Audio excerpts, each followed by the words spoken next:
nung nalaman mong ganun yung dahilan, gaano ka na-hurt? Nasaktan po ako, pero hindi naman totally sobrang sakit talaga. Bakit? Hindi mo siya din ganun minahal? Hindi, kasi kung akin po, meron din po kasi ako dalawang kuyang gay din po. So, kung sa kanila po mangyayari yon, parang kung nasa sitwasyon niya yung dalawa kong kuya, siguro gagawin din nila yon. Naunawaan mo siya? Opo, naunawaan ko siya na ginawa niya yun. May galit ako, pero hindi po sobrang lala ng galit ko sa kanya. Mas inintindi mo yung Opo. sitwasyon.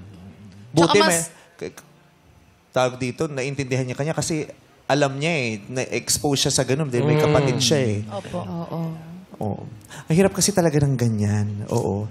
Alam mo yung, hindi ko sinasabing tama yun kasi ako ginawa ko din yun di ba? Nag-girlfriend ako kasi parang ganun din, para Sa baka tatay.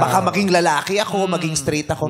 Pinipilit naming maiba yung totoong pagkatao namin para lang maging mabuti kayo sa amin.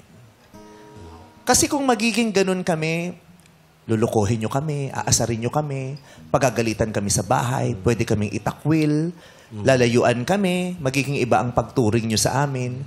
At dahil sa sobrang takot ng nararamdaman namin, nagaganunin nyo kami, pinipilit naming ibahin yung totoong kami at lukohin ang mga sarili namin para lang magustuhan nyo kami at tanggapin nyo kami. Ganun yun kahirap. Hanggang sa ma-realize namin na, hanggang sa mag-mature na lang kami na hindi namin kailangan ng pagtanggap nyo. Tanggap nyo kami o hindi, tanggap namin ang mga sarili namin at itutuloy ko kung ano yung tinitibok ng puso ko at hindi ko babaguhin ang pagkatao ko. Ganun siya kahirap.